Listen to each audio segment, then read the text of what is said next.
Hi, this is Marsha. And this is Kelly. We are the Two Ewes of Two Ewes Fiber Adventures. Thanks for stopping by. You'll hear about knitting, spinning, dyeing, crocheting, and just about anything else we can think of as a way to play with string.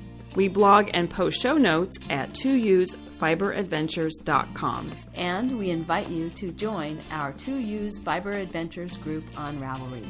I'm 100 Projects. And I am Better in Motion. We're both on Instagram and Ravelry, and we look forward to meeting you there. Enjoy the episode.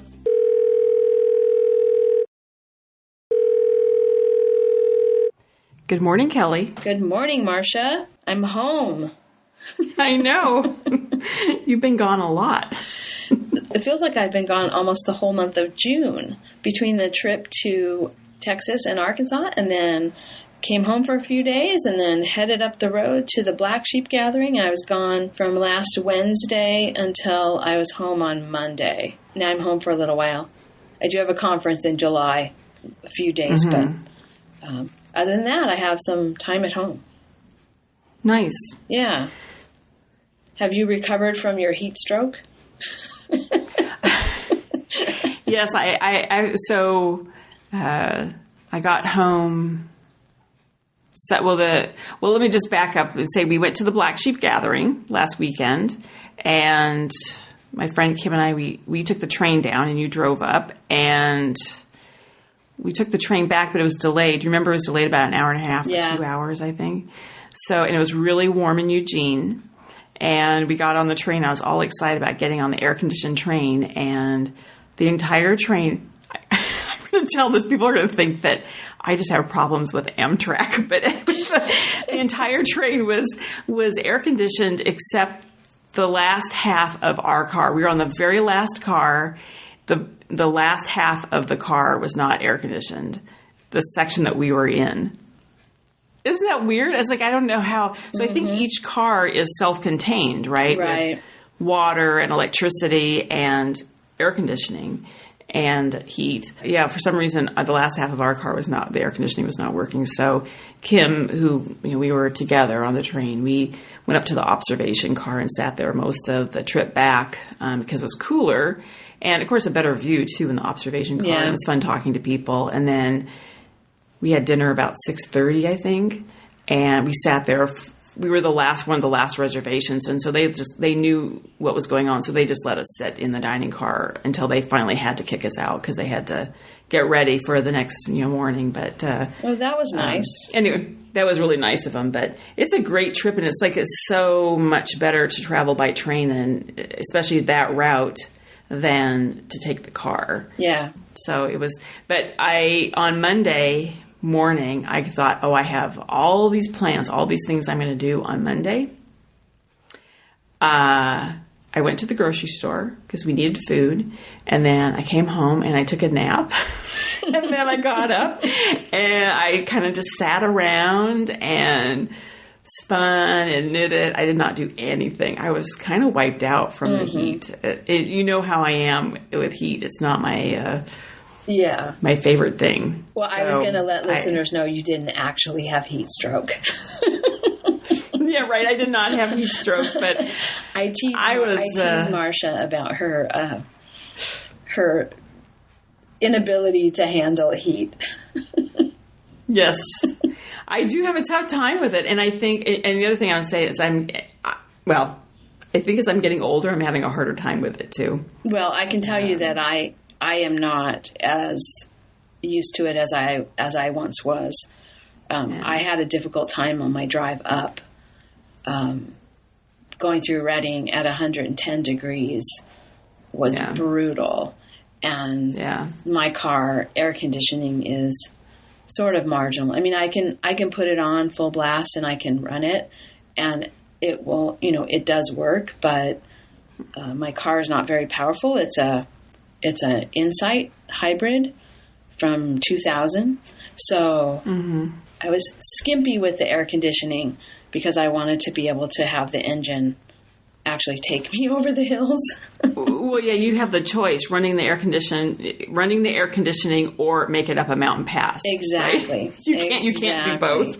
And I kind of was a little. I was kind of just a little I don't know, anxious is not quite the right word. Worried is not quite the right word. But I was trying to be kind to my car because it is 17 years old. It doesn't have a lot of miles on it, but it is 17 years old. And that's kind of a difficult drive for a little car with not a very big engine.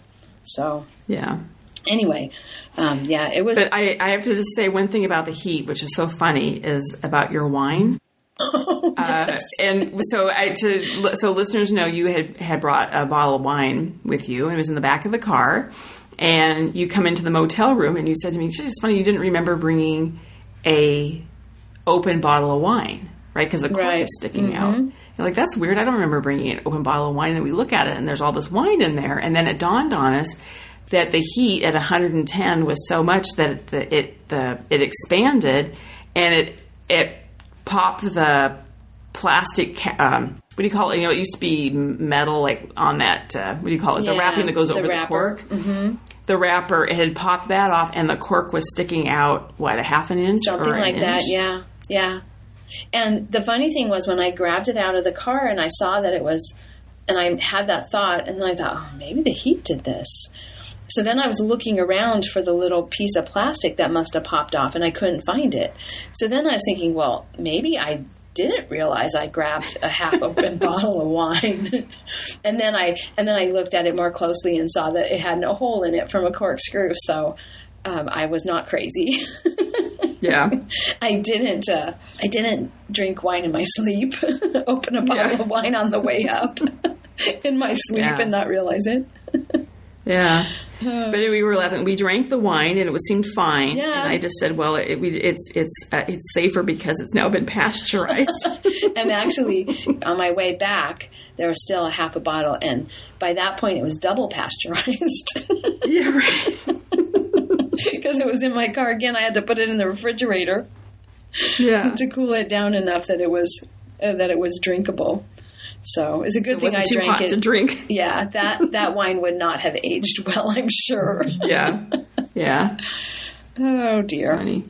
Well, but it was funny. It was very hot, and it was warm during the event too. But it wasn't too bad inside the building for most of the time we were watching the judging.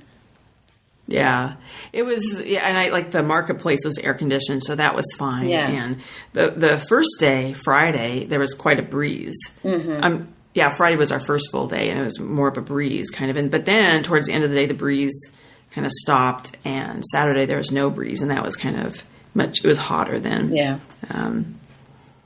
And mostly where I really got hot was, we'll get to this, but the whole purchasing of the fleeces. But then I think that probably had less to do with the weather and more to just the sheer excitement of the... Right. Yeah. But anyway, before we get to Black Sheep, should we just update quickly on projects? Yes. Tell us about the wool you were knitting on while you were in 100-degree temperatures. Yeah, right. Well, the first thing I have to say is, remember, I've been talking about the easy folded poncho and that it was sort of done, but I wanted to needed to decide if I was going to put the cowl on, but I wanted you to check it out when we got together. You checked it out, and both you and Kim said, don't put the cowl on it because it makes quite a nice neckline, and it's kind of drapey and almost kind of cowl-like the way the neckline without the cowl looks. Yeah, I really liked it. Yeah. So, and I did wear it the first night. Remember, we went out for dinner, and in the restaurant, I put it on because it was air conditioned. But that's the only time I wore it. Yeah. So that's done. So I will go and update my page, and then I worked before you go on. Oh, yes. I have to tell you. You know how we've been talking about the finished object radar? Mm-hmm. Well, we actually had a listener go on to the finished object radar and I saw this. Post a picture of her socks. Mm-hmm. This is M. Gray 289. Her name is Mary. And she posted a picture of her lumberjack socks as they came onto the computer when she clicked finished. So I was so excited that I went and looked in her went and looked in her queue and saw that she had a pair of socks in her queue, and I bought her the pattern. Like, oh, that's great. You're the first person who's posted your project flying by. Yeah. So, and it was really cute to see that. Mm-hmm. So anyway, yeah, make sure you take a look, Marsha, and see your project flying by on the finished object. Well, I did. You know what? I think the last episode I said that I was so behind on posting. I posted, I think, 7 projects, and I watched all of them. And so I will, when I post the easy folded poncho, now that I'm really considering it done, I'll see if I can I'll try and take a picture of it and post it. I think that's so funny. And then the other thing I brought with me on the train was the summer cardigan. It's the number 221 summer cardigan by Diane Susie, and I'm using the Queensland. Now I don't remember the name of the yarn, but it's the one that's cotton and alpaca. Cotton and llama. I think. Cotton and llama. That's right. Yeah. And so I've done pretty well on that. I did increase about 8 stitches at the bust line. Oh, and I don't know if I mentioned this before, but I couldn't decide what size to make. Mm-hmm. I finally decided to make the small for the shoulders and then increase 8 stitches at the bust line. And the pattern doesn't call for waist shaping, but I think my plan is because I've done maybe 4 inches from the underarm. So my plan now is I'm going to put the cardigan on waist yarn and figure out where I'm going to put in some waist shaping. Okay. So that's what I'm going to do with that. So it's coming along pretty well. It's also knitting up pretty fast because I think I'm knitting on 7s, I believe. So larger needle. Nice. And then the other project I worked on pretty much exclusively on the train down and back and at the Black Sheep Gathering is the shawl I'm making called Twice Born by Magdalena Lawrence. The size I'm making has 8 bands that are shaped with short rows. Uh-huh. I'm doing this kind of yellow and a black combination, and I'm working on it now. And I'm on my last row before I start the first row of band 7. Wow! So I'm really coming along. Yeah. On this. And then I've been doing some spinning too. Do you remember when I was dyeing some yarn for that was going to be donated to an auction, mm-hmm. and the dye pot that I used for over dyeing, what was left was kind of a navy, and I just decided some merino fiber that I had just to throw it in the pot, and then the little cups of yarn that I had used to paint dye on the skein, I just threw those on top of this fiber nice. just to see what would happen. Mm-hmm. So I spun up that fiber, and I had started it a while ago, but I decided I wanted to get it off the wheel because I had other things I wanted to spin. So I finished that, and I also have started plying the loop bump. So when we were at Stitches, we each bought a loop bump, and I think you've spun yours up as a single so far, right? Yes, mine's waiting. And yeah. So I spun mine as a single, and so I've started plying it with silk, which I will talk about the silk when we talk about the Black Sheep Gathering. So that's what I've been doing with projects. All right. Well. And how about you? I have resurrected a hibernating project. And Marsha, you'll laugh. I know you know what this project is because I kept talking about how much I hated it while I was knitting on it. But actually, I'm back to liking it because it is in my project pages it's called Recess, and the reason it's called mm-hmm. Recess is that it's the playground shawl by Justina Lorkowska, and mm-hmm. I started knitting this like 2 years ago when I was really sick of the stockinette slog on the featherweight mm-hmm. that I was making out of the 2 coned yarns. Or 3. Mm-hmm. I had 3. Okay, that's a long time ago. Yes. That's a long time ago. Yes, I had 3 coned yarns, and I was making the featherweight cardigan with them. And so I needed a break. So I grabbed this yarn that I had. We bought it at the very first year we were podcasting, so it would have been 2015. Mm-hmm. Alexandra's Crafts.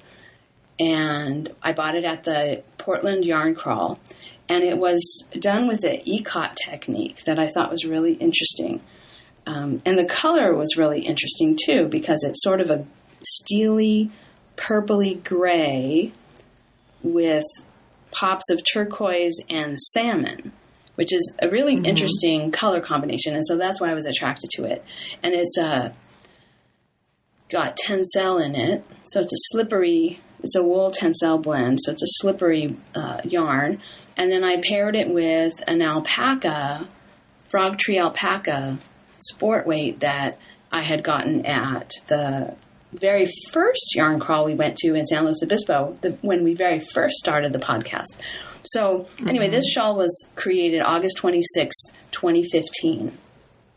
And last year I had gotten tired of it and I put it away in the uncal that Louise of Caithness Crafts and the Twin Set Designs, they had this uncal where one of the categories was you put a project away and didn't work on it.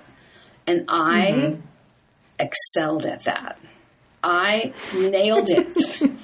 I put the project away. I didn't work on it until the deadline. And even after the deadline, I still didn't work on it. So I finally pulled it back out and I did take it. I think I took it. No, I did not take it with me on the trip. But I was debating about maybe taking it on the trip. But I did take it to Eugene because I had finished the things that I took on the trip. The Brenda Castile pistachio ice cream shawl. I had finished my t-shirt. And I was casting about for what I was going to do next. And so I grabbed this. So I'm liking it better now. It's a combination of garter stitch and mesh. The thing that makes me mad about it is that the description of this pattern is that Justina Lorkowska, the designer, wanted to design something that was so easy she could knit it on the playground while she, watched her kids play or whatever. Like, okay, yeah, it's garter stitch. Is that misleading? Well, for me, for some reason, it has been, because it's garter stitch with these bands of mesh, yarn over slip knit mesh. But you do that on both sides. So it's not just holes, it's actually a mesh. And for some reason, I had such a hard time with that. I would get off, and I'd be knitting, I'd be doing the slip knit, like one stitch off from where it was supposed to be.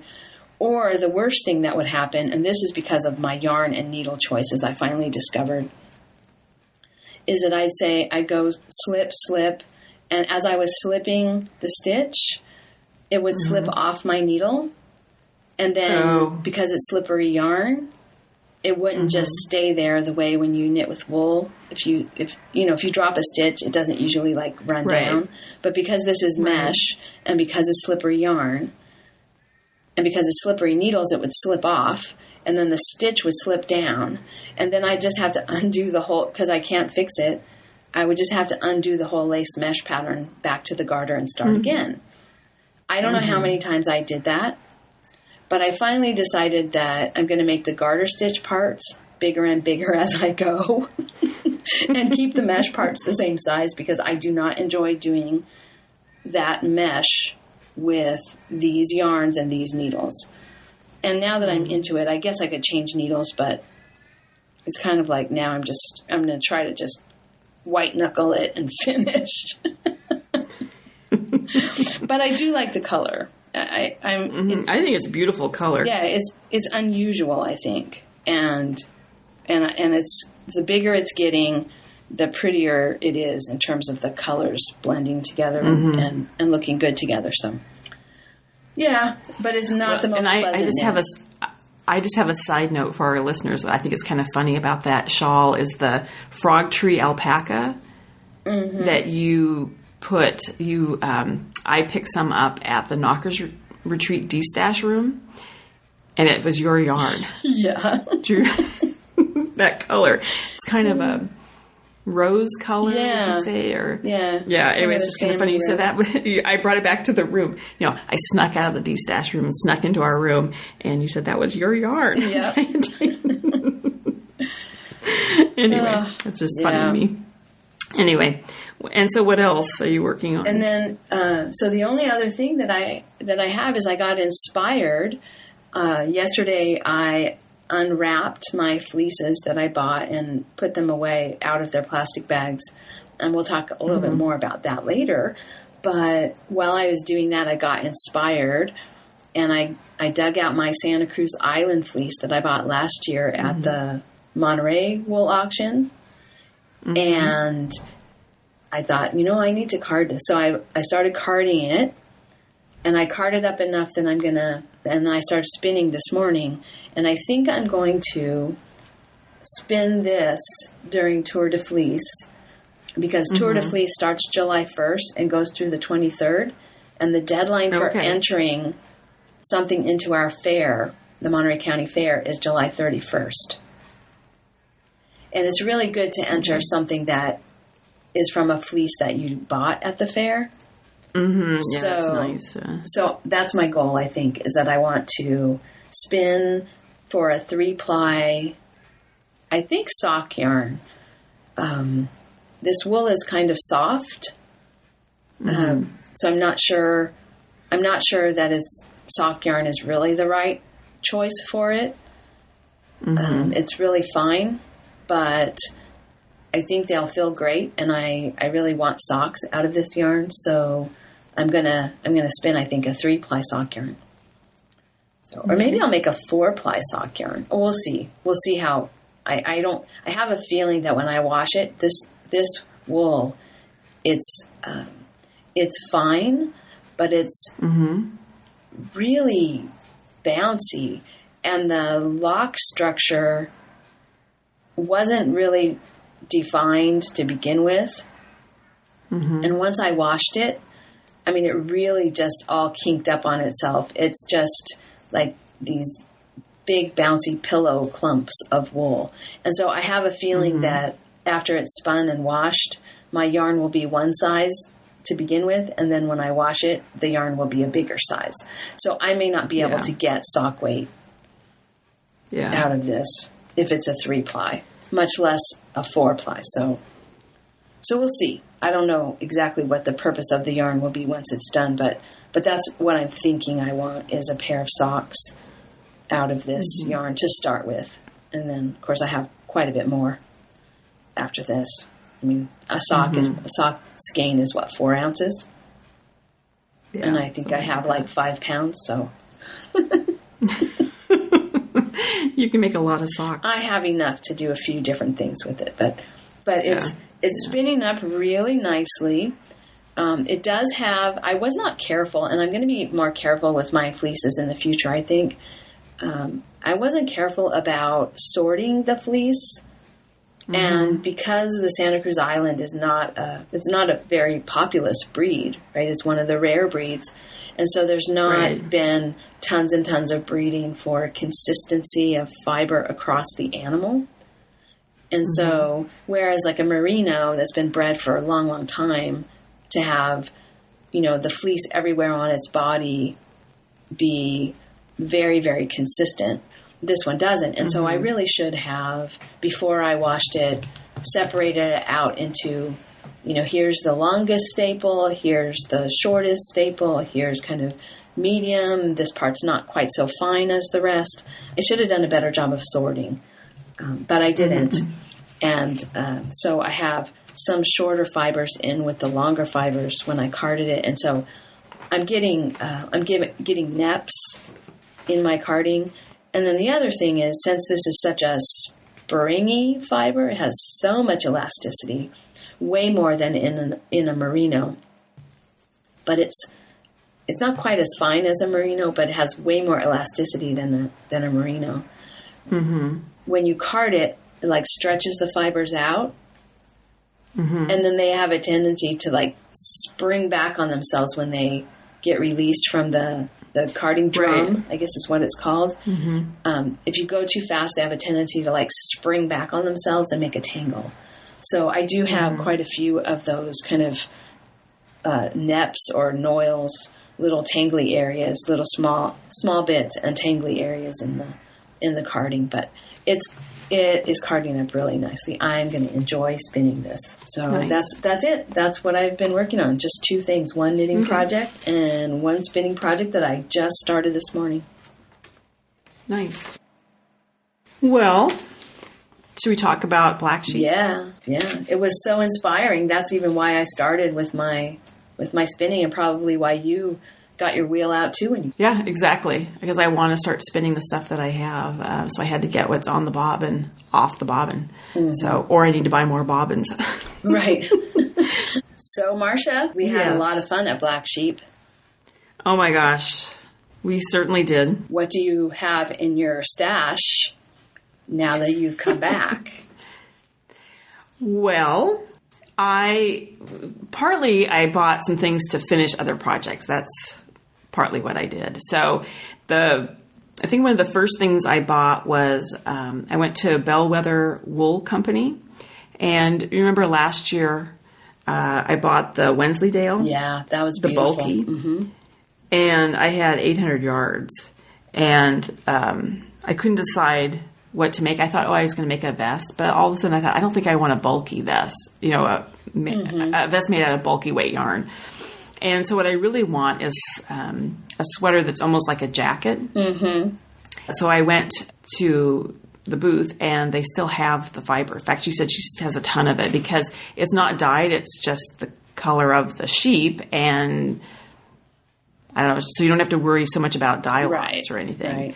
And so I bought more of that so that I should be able to make a sweater or jacket type. Yeah, that'll be so beautiful. I'm excited. Yeah, I'm excited about it. It's such a beautiful. How would you describe that color? It's brown, kind of a gray. Yeah, it's a brown. I mean, it's the sheep I think is considered black, but the yarn, once you have the yarn made, it's a dark, rich color, but it's more on the warm side. Like it's coffee colored? Yeah. That would be a good like black coffee. Yeah. Yeah. And then there's threads that are more silvery. You know, it's individual fibers that are more silvery going through it. Yeah. Anyway, it's beautiful. I'm excited about that, so I can finish because I've been. I mean, since last year, I've been looking at patterns to use that yarn, and I just haven't found anything that is going to work. So now I have more, so I have a lot more options. Yeah, you have quite a bit. I decided it's better just to buy it, and then if I don't use all of it, I can make something else out of it, or I can bring it to the de-stash room, or just sit and look at it because it's so beautiful. It really is pretty. It's not next to skin soft, for sure. You know, Wensleydale is a long wool, but it would make a really nice coat. Yeah, I'm excited about it. So I bought that, and then I bought from Wandering Pines. I bought a bat. I think I bought this. I think maybe this was the first thing I bought. Kim and I wandered into the marketplace, the market that's with the animals, and I bought this bat. And of course, I walk out and I'm like, well, what's all this glittery stuff on me? And I realized the bat's beautiful, but it's like yellow and brown and blue. It's some interesting colors in there. Some purple, I think. Yeah, but a dark purple kind of. But the yellow has that sparkle stuff in it. I think we talked about this before. It's Stellina or Angelina, but that I swear I did not know it had it in there when I bought it. And Kim goes, yeah, I knew you was in there. I was wondering why you were buying it. And you noticed it right off the bat too. So you know how I am. I'm not a big fan of sparkle yarns, but I now have bought my second fiber with sparkles in it. So that's just kind of funny to me. But it sheds so much. I have to keep it in a separate bag. Otherwise it would have been all over my suitcase coming home. So anyway, I bought that, which is kind of funny, but I'm excited about it. Yeah. And then we met friends there, and we were having drinks with one of our friends, Mary Ann, and she had bought a bat from Beacon Bend alpacas. And it's really interesting because they've blended it with silk and what do you call them? Noils? Silk noils. Silk so there's these little, there's these little bumps and, imperfections, quote unquote, which make it really interesting. So she showed me hers and I thought, okay, this is beautiful. And so we went back on Saturday, I think it was. I bought a bat of that.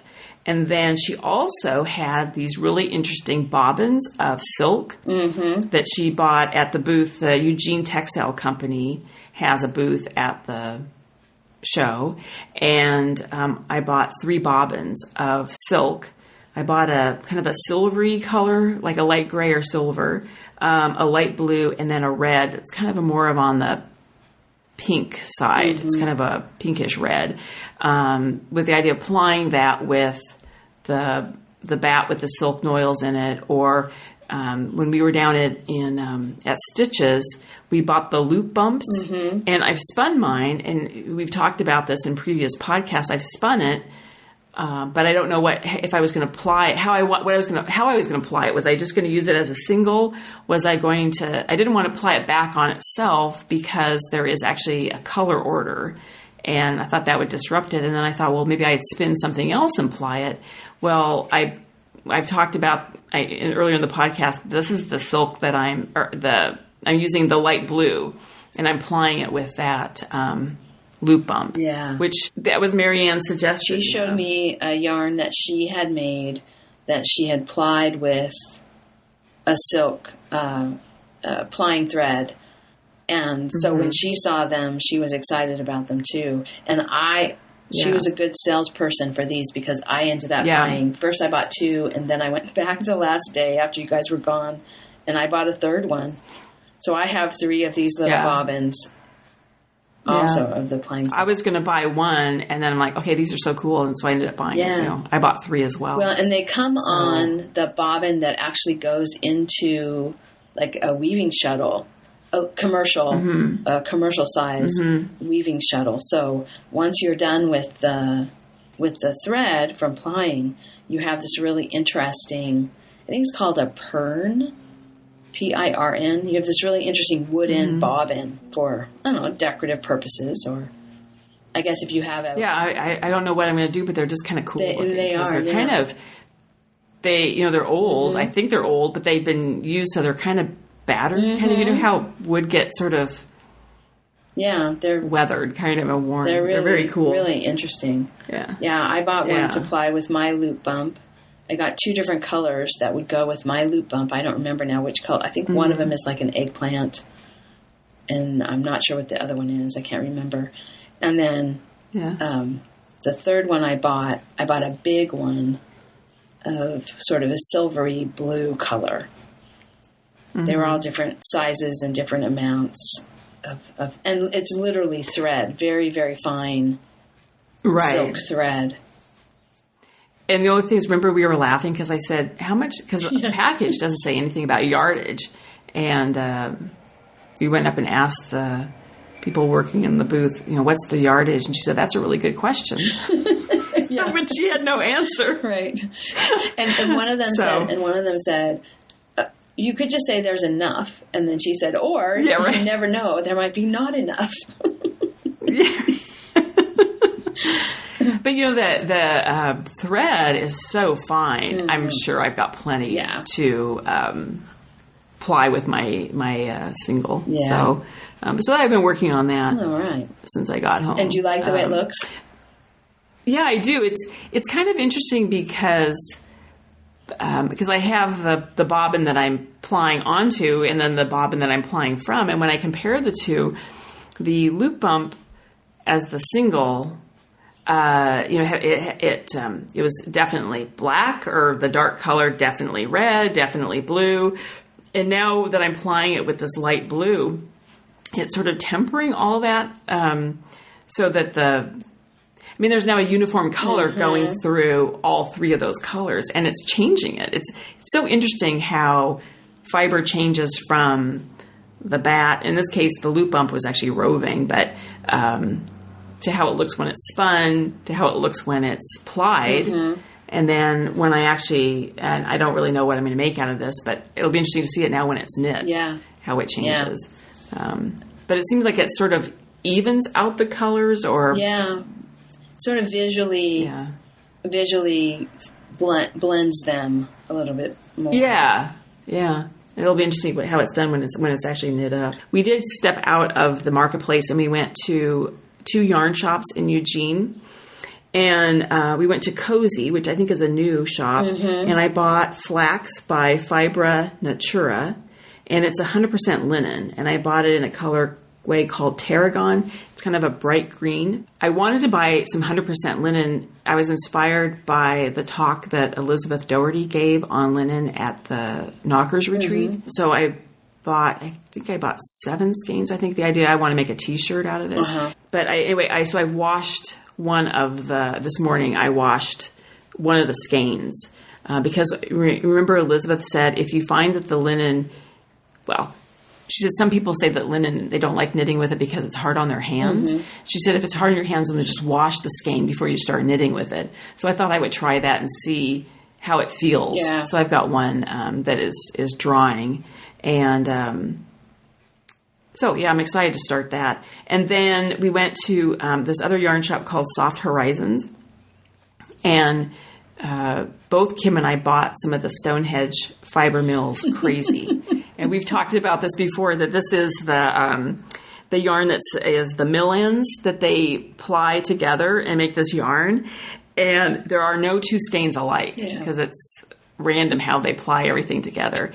And so, Kelly, let's just describe that event when we were in that shop. So Marsha and Kim started taking the skeins off the shelf, because you have to really take them off. And the woman in the shop suggested that she encourages it, and you have to actually take the skein apart and untwist it and look at it carefully and see, because you'll see a color, but you don't know how much of that color is in there until you open it up.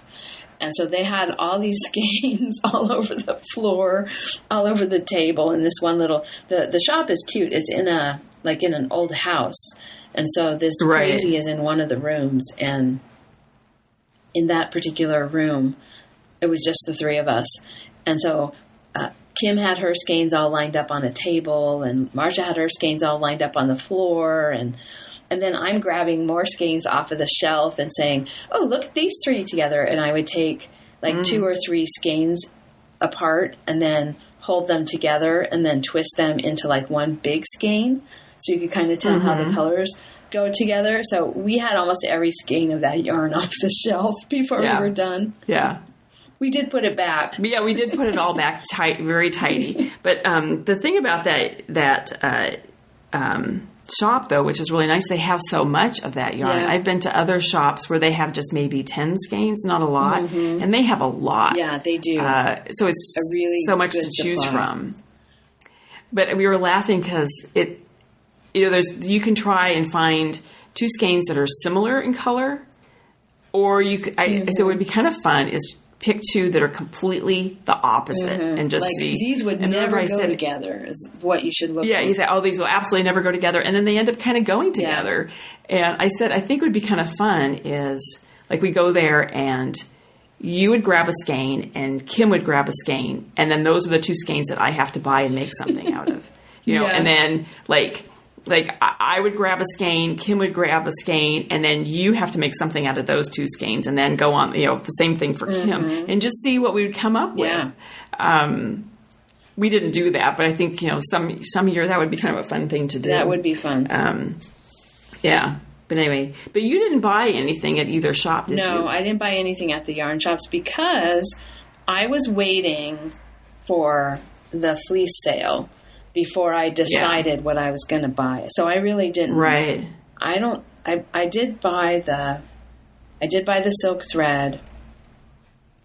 But I really don't think I bought anything before. Yeah, and Kim didn't buy anything at Cozy, but she did buy skein the Crazy at Soft Horizons, which we decided the reason it's called Crazy is not because they put all these random colors together, it's because you go crazy trying to pick out skeins. Trying to decide with all the choices. Going back now to the marketplace at Black Sheep Gathering, the other thing I bought, and I think you bought some too, is at the booth, Jorstad Creek's booth. We bought skeins of the 100% cashmere. Yes, lace weight. And lace weight. And I bought the colorway called Mongolia. What's the color? You bought a yellow. I bought a yellow, and I never even looked to see if there was a colorway name. It was just a bright yellow. And in fact, we were talking about how that was a color that it was very striking to me, but it's not a color I wear, and it's not a color that most people wear, and might not be a color that sells very well. And then I suddenly remembered that my sister and my mother both are really huge fans of yellow. And so I thought, I think I'll make one of them a Christmas present out of it. Part of the reason why we bought it, other than that it's just beautiful yarn, is the proceeds of the sale of yarn go to a project in Mongolia. And Maddie, who works at Jorstad Creek, is going to Mongolia in July. And she started a GoFundMe page for this project. It's called the Great Steppe Fiber Project. And Steppe is STEPPE. And she is, and I'm just going to read what she says here so I get all this correct. So Mongolia has the world's best fiber, cashmere, yak, and fine wool. However, they don't have a current tradition of hand spinning. I'm going to Ulaanbaatar in Outer Mongolia in July to teach spinning and learn about traditional felting. I will be staying with my friend Zola, who is from Mongolia. Our goal is to partner with the people of Mongolia and Jorstad Creek Dye Studio, a local yarn and fiber company, to create a worker-owned fiber company in Mongolia that would provide a way for them to earn a living and support their families.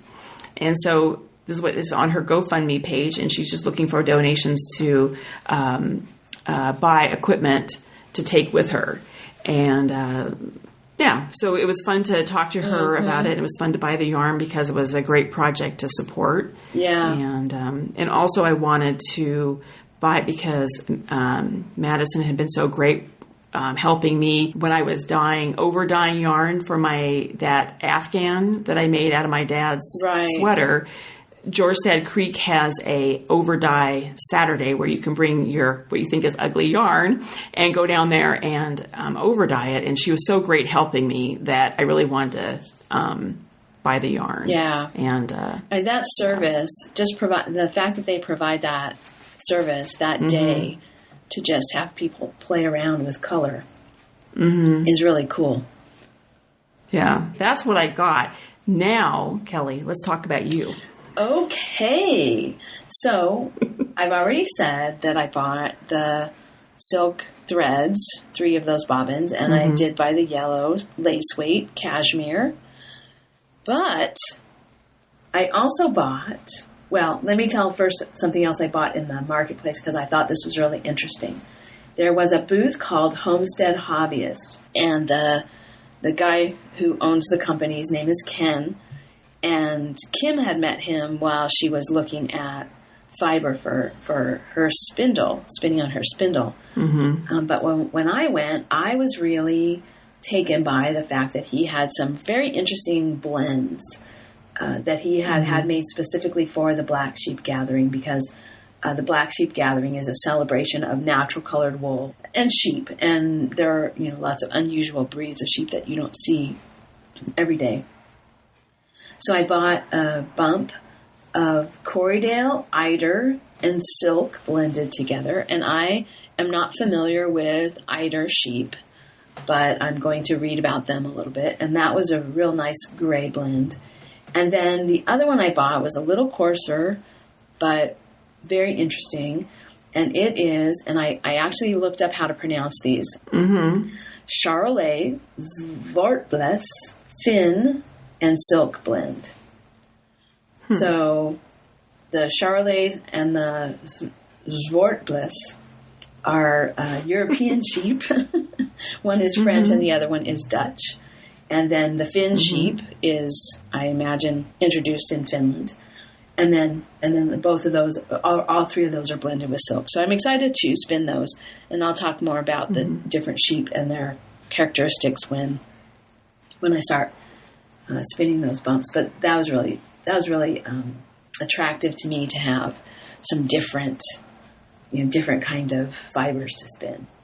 And then the fleece sale.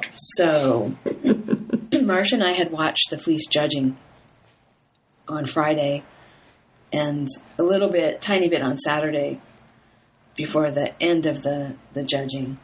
And the judge was Judith MacKenzie, which people who spin all think she's like the goddess of all things wool. And I agree with that characterization. Oh my gosh. Yes. It was like taking a class from her. Her classes fill up. You really have to be on top of it to get into a class by Judith. But this judging was like a class in itself about fleece. Yeah. So knowledgeable and so generous with her knowledge. And fleece judging, unlike when I was in dog shows, the dog show judging, they don't tell you what they're thinking at all. But in fleece judging, the judge just kind of gives a running commentary. And I've heard, we've talked about fleece judging before on the podcast and the different judges. But she, again, another judge with a different perspective. And her perspective was really the perspective of the hand spinner. Yeah. And that was a real different than the other judges that I've listened to. So yeah, she was very interested in what the fleece experience was going to be like for the spinner. And you could just tell that she was, just as enamored of all the fleeces as we are, Yeah, she kind of was in love with a lot of them. I mean, the way that she would talk about them, and a couple of them she said that she might have to arm wrestle someone to get that fleece. And, yeah. And this particular, the one fleece that I ended up buying was one that when she was judging, so there's different classes that they're judging, and one of the classes was medium variegated wool. So variegated wool is on a sheep that has multiple colors. In this class in particular, she took a lot of them out of the running because she said, oh my gosh, these are beautiful. This is a beautiful fleece, but it doesn't belong in this class. The medium class has these characteristics, this kind of lock structure, this kind of softness. And these fleeces are, get this, these fleeces are too fine. And they would probably have placed if they had been in the fine class. And it was interesting. She also said that in previous years, they would move fleeces from one class to another. Yeah. And if it was, if somebody had entered it in the wrong class, or what the judge considered to be the wrong class, they would move it. But they had stopped doing that because they actually have a limit on the number of fleeces that you can enter in a particular class. And so sometimes people will enter in a different class that really isn't the right one, just so they can enter more fleeces into the show. But that wasn't the case with this one. In fact, the man whose fleece it was, or who, I don't know if it's, the name on the tag is a woman's name, but there was a man there from that farm who was watching, and so he asked about it, and well, why? What do you mean? I've had the micron tested on this, and this is the micron count that I got back, and she said, well, she's been feeling a lot of fleeces, and she basically knows a fine fleece when she feels it. Yeah, really. Yeah. So, and that it had other characteristics that meant it was not a medium fleece. So, whenever any of this happened, she would have one of the stewards helping her make a little note on a Post-it pad about what her comment was. And so the comment on this one, I actually posted it on Instagram. So if you follow me on Instagram, you've already seen this, but the comment was something like, Judith says this is a perfect fleece, but too fine for this class. And so when I was looking at the different fleeces, I wasn't like oh, I'm going to buy that one. That wasn't my intention. And Marsha and I did not stand outside the door ready to like run in and snag the fleece off the bag on our way to the checkout stand. Like there are some women who have a fleece that they want and they make a beeline for it and grab it before anyone else can. They get first in line. And we didn't do that, but it was still there.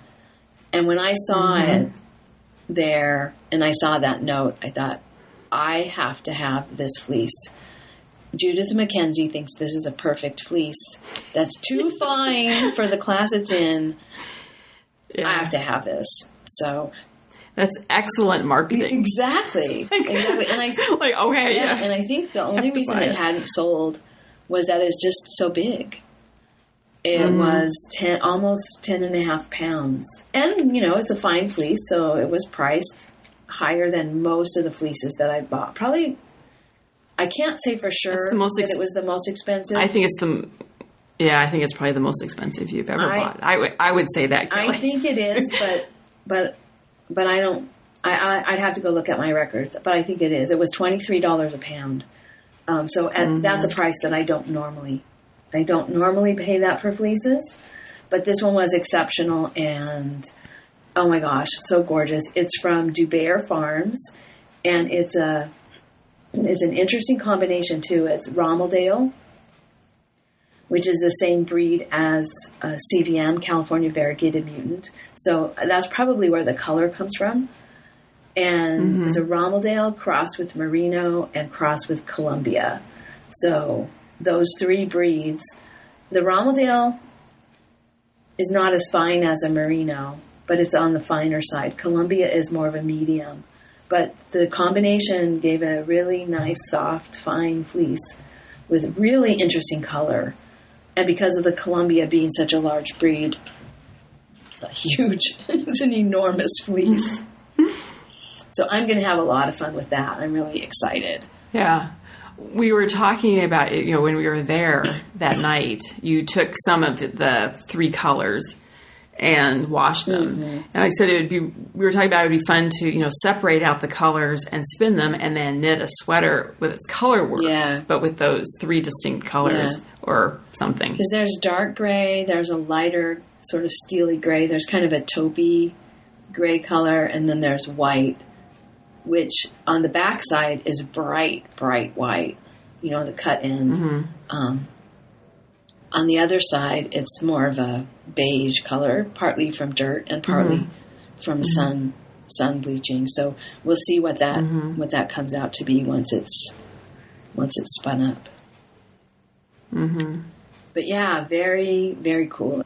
So the other fleece was a white, really nice workhorse type fleece that is Corriedale crossed with Targhee crossed with Merino. And it's not a fine fleece. It's definitely in the medium category.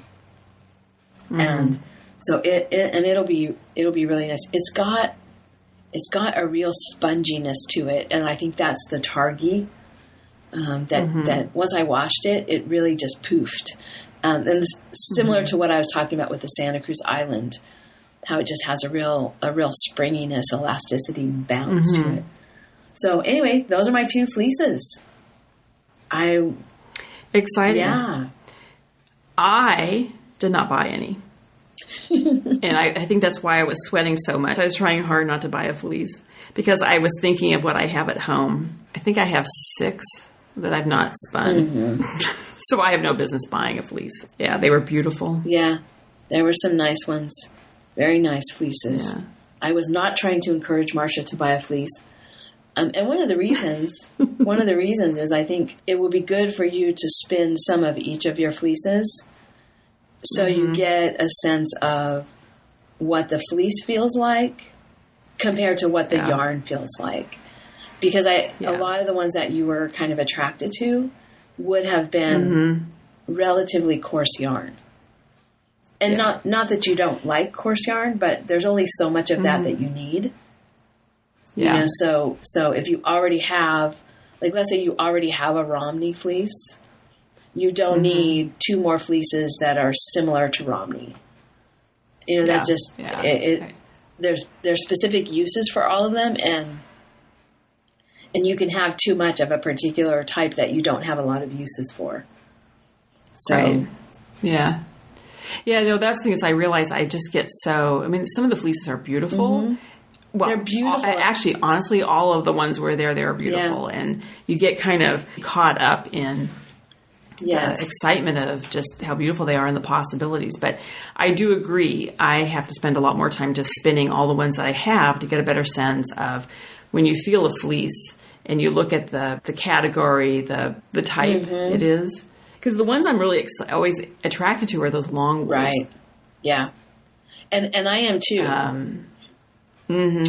But I have more of a use for them with weaving and the rug hooking. I mean, I've bought a lot of long wools.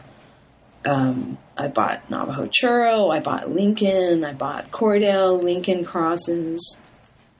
Back in my early spinning days, I bought a fleece from Sandy McCabe just about every year at the Monterey Wool Auction because I loved her fleeces so much.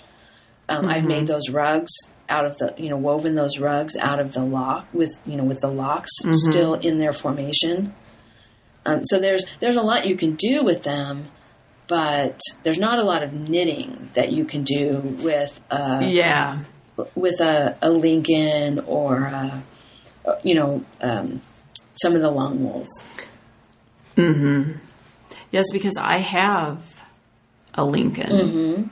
And you have a Gotland. I have a Gotland. And I tried spinning. The Gotland is gorgeous. I mean, it's so beautiful just in the bag. Right. I don't even want I mean, I just would like to have it in a bowl. Right. Just to look at it.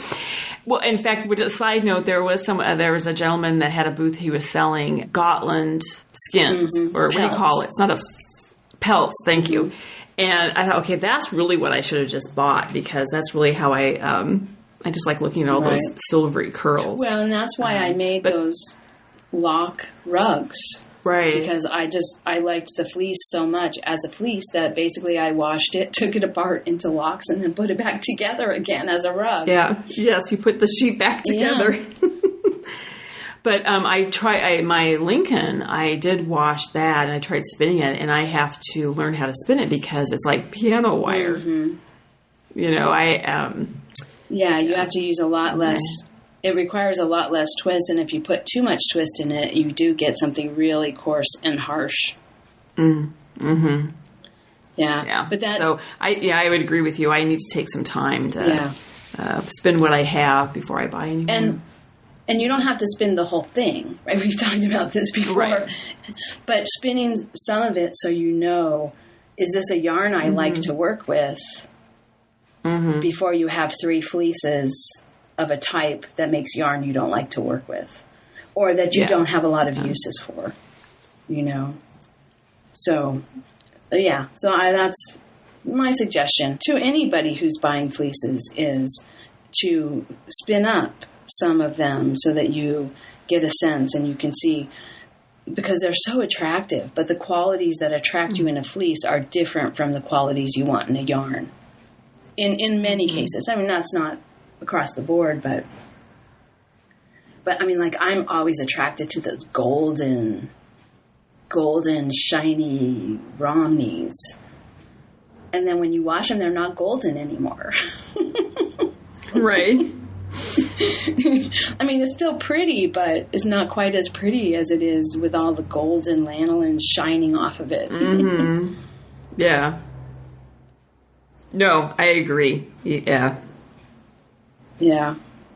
So anyway, I had a great time buying fleeces. I wasn't planning.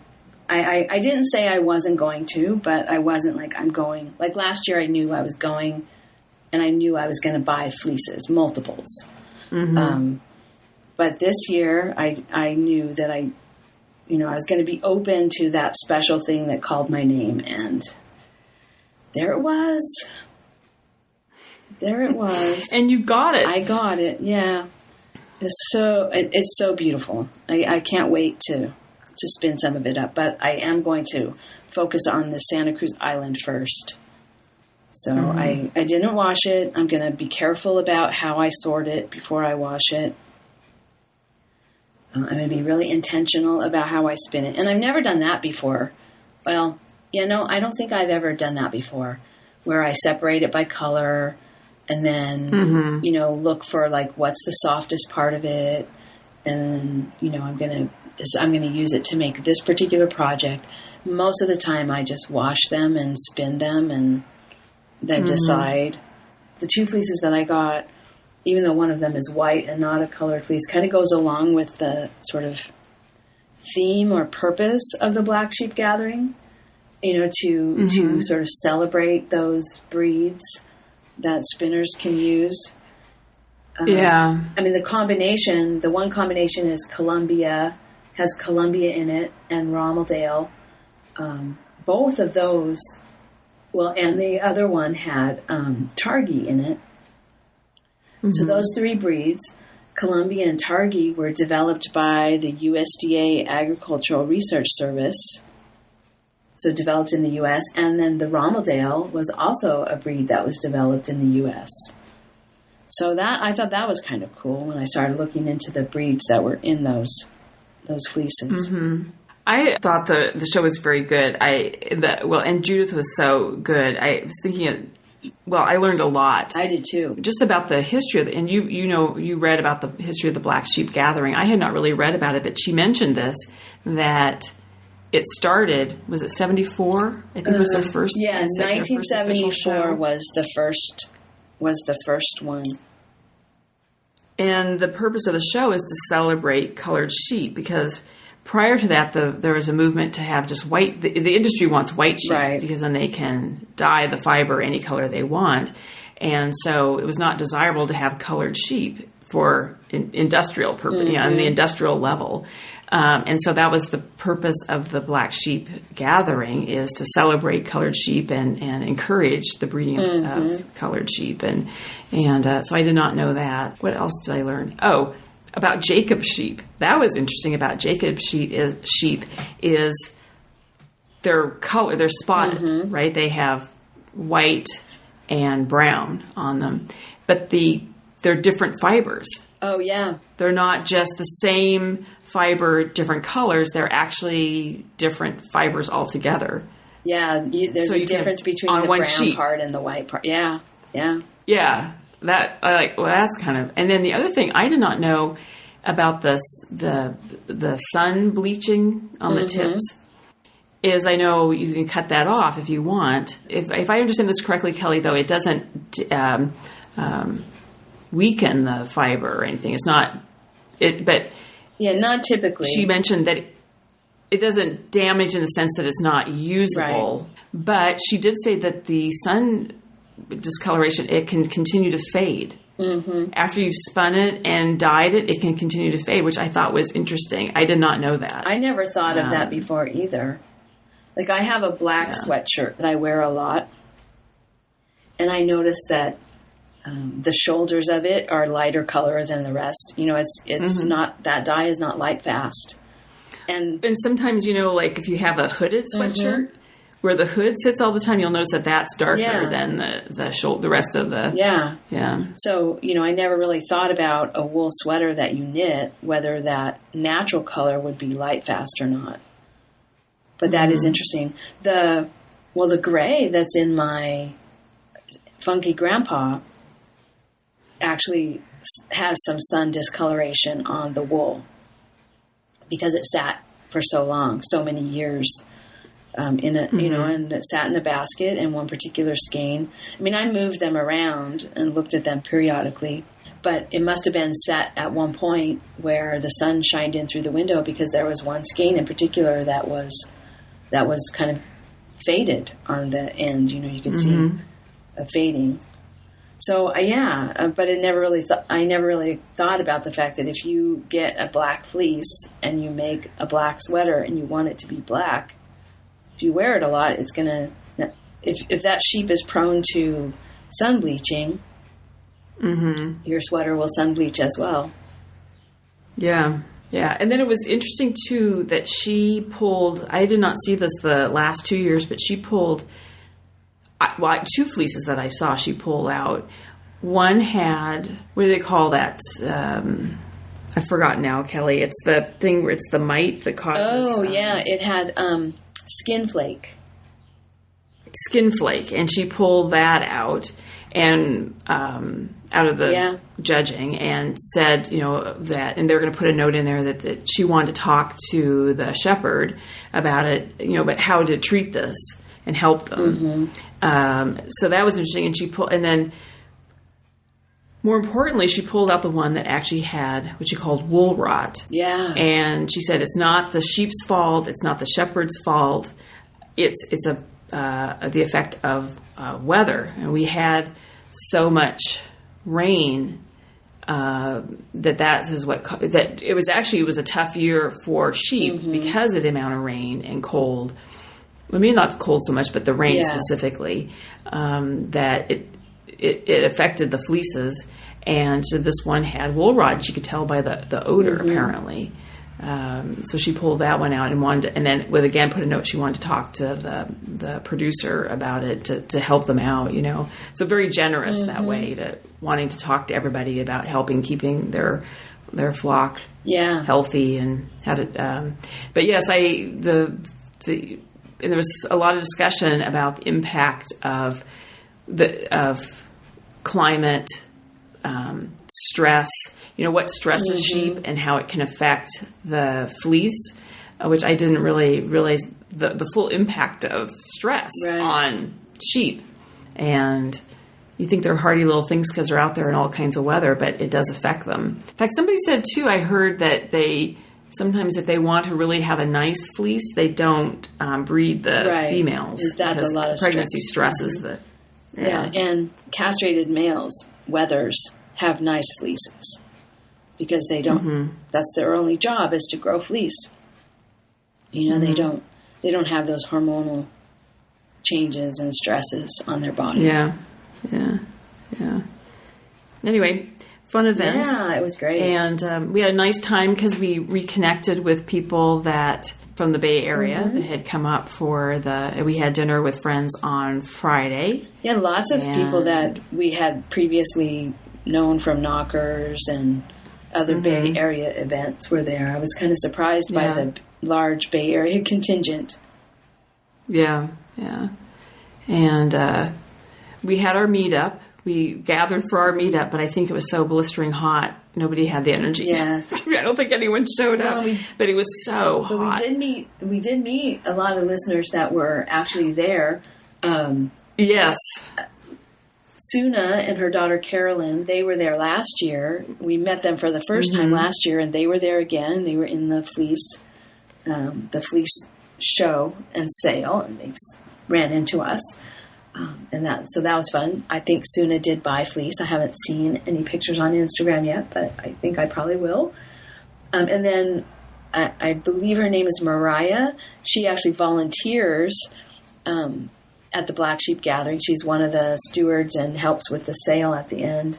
And so I got to say hi to her again this year, which was nice. And we saw Peggy. I don't know if you remember Peggy from last year. I believe her Ravelry name was Astrogal. She was there right, yes, at the show. And then it was really cool to meet a newer listener, Casey, and she is on Ravelry, A Quest for Crochet, and she was telling us about her work.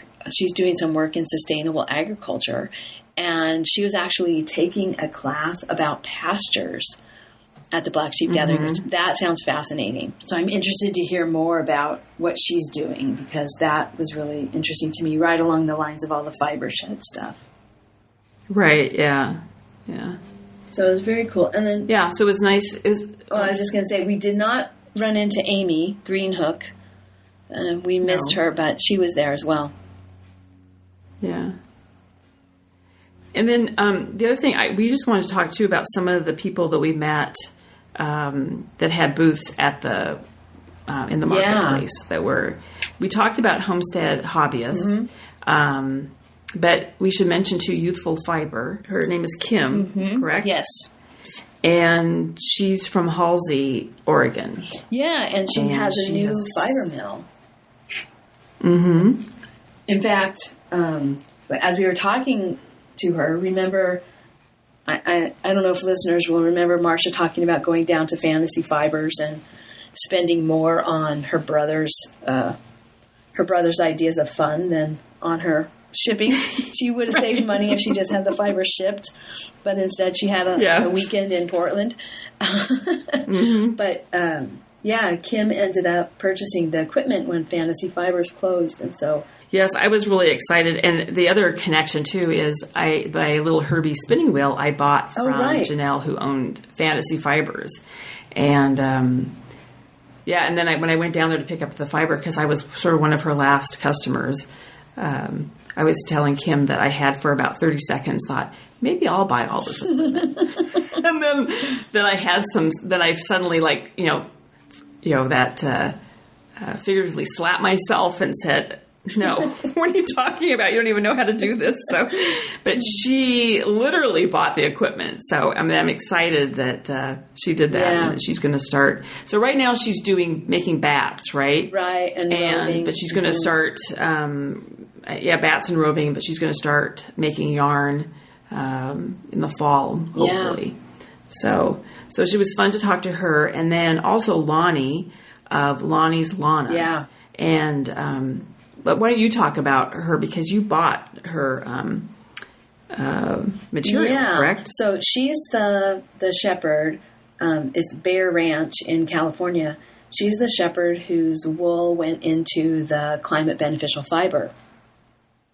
So she's actually certified climate beneficial, her ranch, and she's doing all of the different practices that help to sequester carbon. And she was the woman who was speaking at Fiber Shed. I think I mentioned this in a previous episode where she said the only industry really that's big enough to have a positive impact, to have the kind of impact we need on global climate change, is agriculture. But that she really feels like agricultural practices can actually turn things around. And one of the scientists actually showed some models, some graphs modeling what could happen as more and more farms, ranches start with some of these practices. The big one being composting. I think that we've talked about before, but there are other practices as well. She's planting trees. I don't remember if she said it was a windbreak or just trees in the pasture, but both of those things are part of the practices that are climate beneficial. So one of the things that she's doing now, that she's gotten a grant from the Natural Resources Conservation District, is to plant trees in her pasture land. So I'm really intrigued by the whole idea. And she has her wool processed into yarn that she sells, that she naturally dyes and sells. And I believe her wool is one of the ranches that Brooke of Sincere Sheep uses for her yarns too. Her sheep are Rambouillet. And so it was fun to talk to her and interesting, and she would be really interesting to talk with further. I'm looking forward to having the opportunity to talk with her a little bit more. The other thing too, remember she was talking about the trees, and she also talked about the land that they use for winter wheat. Oh, right. And they would plow it. After they harvested, they would just plow it, and they let it sit there all summer long. And exposed to the sun. And so what they did this last time is they planted, after they harvested the wheat, they planted, I think, was it sorghum? Sorghum, yeah. Sorghum, and the white radishes. Yes, the daikon radishes. And then when they got ready to plant the wheat, they harvested the sorghum, and I don't know what they use sorghum for. Is it a feed, maybe? I think? I'm not sure. Yeah. I don't know, but they left the radishes, and then they planted to get ready to plant then the winter wheat. And she said the difference in the soil was amazing. Just in that one season, instead of just having all the soil exposed to the sun and the wind. She said she would look at the soil and she thought it looks good, but then after this one summer of the sorghum and the daikon radishes, it improve the condition of the soil, she said, dramatically. Yeah. So, and she said it was a really simple thing to do. Right. But anyway, I thought that it was super interesting talking to her. It's a win-win, right? I mean, even if you weren't doing that for the climate, it improves your soil, so it improves your fertility. Plus, they got a crop out. Right. Yeah. Yeah. It was interesting. It was interesting. It's a good example that a lot of these practices are not really hard. They're just part of a mindset that's been lost. Yeah. And can be regained. Really fun. I like going. And I said to you when I got home, it was like the first year I went, Kim and I went, and we were the only ones we knew. Right. I just knew Kim, and she knew me. And we talked to people, and I said, how cool. The third year, we're going out to dinner both Friday and Saturday night with people that we've met. Seeing people. Through this whole world. All around in the booth. And meeting people, listeners, and having people come up and say hello to us. We're talking to people. It's just, everywhere you go, we're meeting people and having great conversations and learning a lot. So, yeah, the meeting of the tribe. Yeah. Yeah. Super fun. We have one last order of business. Yeah? We just an update on our email address. That's right. I almost forgot. So, yes, Marsha and I have a new email address. You can still reach us at the email address that we mentioned in the intro and the outro, but our new email address is a little easier to remember. It's 2 Ewes, the word TWO, but 2 Ewes at 2ewesfiberadventures.com. What prompted me to remember this is that I had an email this morning from Lisa who said that she and her son were listening to our episodes on the way home from lacrosse. And she said she really enjoyed it and the knitting. She enjoyed the knitting segments, but her son actually enjoyed the podcast as well because of the bee talk. So I thought that was cool. Her teenage son was enjoying us talking about bees. Thanks, Lisa, for the feedback, and our new email address, 2Ewes at 2ewesfiberadventures.com. We'd love to hear from you. Okay. All right. We're now well over an hour. Yes, so we are. It's probably time to say goodbye. Yes. We'll let them have their lives back now. I like that. We'll let our listeners have their lives back. All right, Marsha. All righty. Bye. Thank you so much for listening. To subscribe to the podcast, visit 2ewesfiberadventures.com. We have links for iTunes, Google Play Music, YouTube, and others. Join us on our adventures on Ravelry and Instagram. I am Better in Motion, and Kelly is 100 Projects. Until next time, we're the 2 Ewes. Doing our part for World FLEECE.